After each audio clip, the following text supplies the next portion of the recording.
ফিরে এলাম বিরতির পর জেলার সারাদিন নিয়ে। ইউরোপের পর মুখ ফেরালো আমেরিকাও।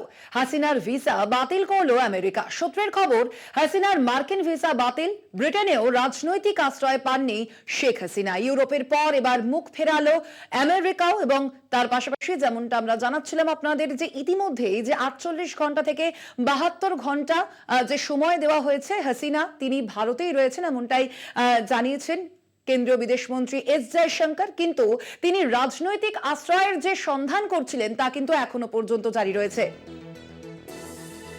ইউরোপের পর মুখ ফেরালো এবার আমেরিকাও। হাসিনার ভিসা বাতিল করলো আমেরিকা। সূত্রের খবর যেমনটা জানা যাচ্ছে যে হাসিনার মার্কিন ভিসা বাতিল।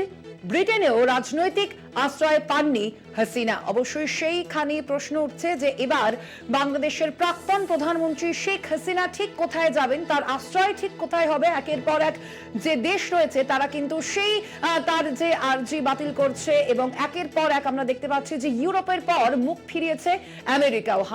হাসিনার যে ভিসা তা বাতিল করলো আমেরিকা। সেখানেই প্রশ্ন উঠছে যে এবার শেখ হাসিনার আশ্রয় ঠিক কোথায় হবে। এই বিষয়ে আমরা আরো বিস্তারিত জানবো। আমাদের সঙ্গে ফোন লাইনে রয়েছেন অ্যাসাইনমেন্ট হেড দিব্যেন্দু ঘোষ। দিব্যেন্দু দা, অর্থাৎ বোঝাই যাচ্ছে যে রাজনৈতিক আশ্রয়ের যে সন্ধান করছেন শেখ হাসিনা তা কিন্তু কোথাও গিয়ে বারে বারে ব্যর্থ হচ্ছে তার।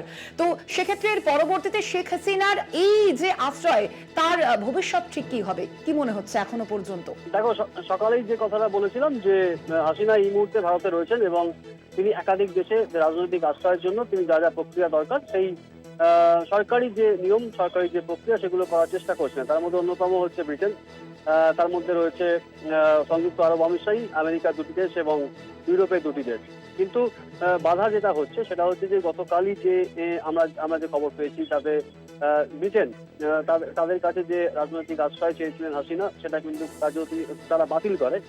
যদিও ব্রিটেনের যদি ভিসা তার কাছে থাকে তাহলে তিনি ব্রিটেন যেতে পারবেন, কিন্তু ব্রিটেনের যে নিয়ম সেই নিয়ম অনুযায়ী যদি তাকে কোনো ব্যক্তিকে যদি রাজনৈতিক আশ্রয় চাইতে হয় তাহলে ব্রিটেনের বাইরে থেকে, অর্থাৎ ব্রিটেনের বাইরে বসে অন্য কোনো দেশ থেকে তিনি রাজনৈতিক আশ্রয় চাইতে পারবেন না।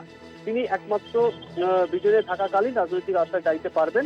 তো এই পরিস্থিতিতে যদি ব্রিটেনের যে ভিসা, সেই ভিসা যদি ঠিকঠাক থাকে এবং হাসিনার কাছে যদি ব্রিটেনের ভিসা থাকে তাহলে তিনি ব্রিটেন যেতে পারবেন। যাওয়ার পরে তারপরে তাকে রাজনৈতিক আশ্রয়ের জন্য প্রার্থনা করতে হবে।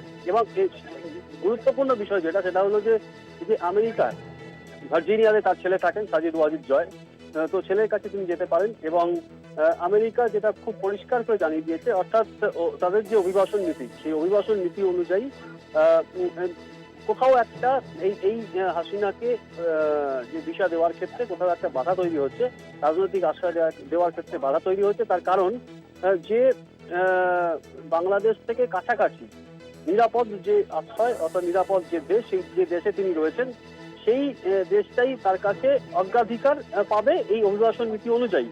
অর্থাৎ অভিবাসন নীতি অনুযায়ী আমেরিকা এই মুহূর্তে বাইরের কাউকে তিনি রাজনৈতিক আশ্রয় দিতে পারে না এবং কাছাকাছি যে দেশে তিনি নিরাপদ আশ্রয় পেতে পারেন সেখানে তিনি রাজনৈতিক আশ্রয় পেতে পারেন এবং সেই দেশটাই হচ্ছে ভারত।